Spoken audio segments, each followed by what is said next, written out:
Subsidiary books. देखिए इस video में हम लोग सब्सिडरी बुक्स के बारे में थोड़ा सा जानते हैं।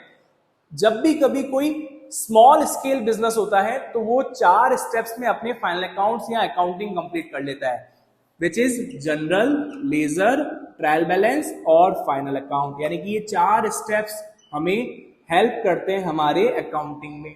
लेकिन किसी का लार्ज स्केल का अगर बिजनेस हो तो वहां पर सारे ट्रांजेक्शन अगर अपन जनरल में रिकॉर्ड करने गए तो एक दिन में थाउजेंड्स में मे भी हो लैक्स में ट्रांजेक्शन्स होते हैं। तो जब इतने सारे ट्रांजेक्शन होंगे तो सारे ट्रांजेक्शन जनरल में रिकॉर्ड करना और किसी एक अकाउंटेंट को इतना सारा वर्कलोड देना, आपको नहीं लगता बहुत ज्यादा हैवी लोड हो जाएगा?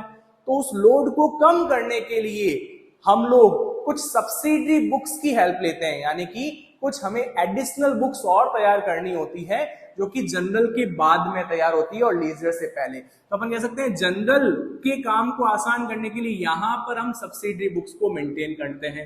अब सर सवाल उठता है, क्वेश्चन बनता है, सर सब्सिडरी बुक्स कितनी होती है? तो आप खुद ही सोच के देखिए किसी बिजनेस में कौन से ट्रांजेक्शन्स बार बार रिपीट होते हैं? तो आप कहेंगे सर परचेज करना और सेल करना। तो सबसे ज्यादा ट्रांजेक्शन बिजनेस के अंदर यही होते हैं। तो एक बनाते हैं ये लोग परचेज बुक, सेल्स बुक। जब परचेज हुआ है, सेल्स हुआ है तो उसका रिटर्न भी आएगा, यानी परचेज रिटर्न और सेल्स रिटर्न।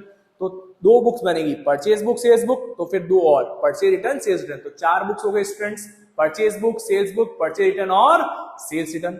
ये तो 4 हो गई। उसके अलावा सारे कैश ट्रांजेक्शन्स को रिकॉर्ड करने के लिए एक कैश बुक बना देते हैं जहां पर कैश के ट्रांजेक्शन्स रिकॉर्ड हो जाते हैं। उसके अलावा 2 बुक्स और बनती है जो आगे आने वाली बड़ी क्लासेस में हम लोग सीखेंगे, bills receivable book, bills payable book. और लास्ट में एक हमारी बुक बनती है जनरल प्रॉपर। यानी कि हम लोगों को टोटल 8 बुक्स में हम हमारी सब्सिडरी बुक्स को सेटल कर देते हैं।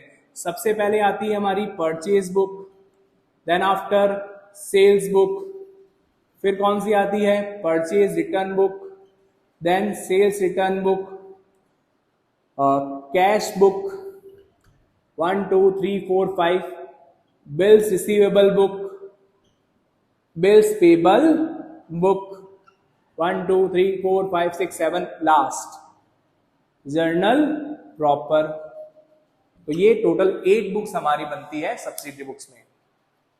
सर मेरा एक क्वेश्चन है आपसे कि जर्नल और जर्नल प्रॉपर में क्या डिफरेंस होता है? तो देखो स्टूडेंट सिंपल सा है, अगर स्मॉल स्केल का बिजनेस होता है तो वो जनरल के बाद डायरेक्ट लेजर बनाता है, यानी कि उसको अलग से कोई भी सब्सिडरी बुक्स मेंटेन करने की जरूरत नहीं है। वहीं पर अगर लार्ज स्केल का बिजनेस होता है तो उनको सब्सिडरी बुक्स भी मेंटेन करनी होती है। तो सब्सिडरी बुक्स जब मेंटेन करते हैं हम तो इतनी सारी बुक्स के बाद में लास्ट में एक जनरल प्रॉपर बनती है। यानी कि जनरल और जनरल प्रॉपर में डिफरेंस तो कुछ भी नहीं होता है, लेकिन एक कम्युनिकेशन इजी हो जाए। जैसे अगर आप मान लो सीए बन गए और सीए बनने के बाद में किसी बिजनेस की ऑडिट करने गए और आपको बोला गया कि हमारे यहाँ जनरल प्रॉपर है, तो आप क्या समझेंगे?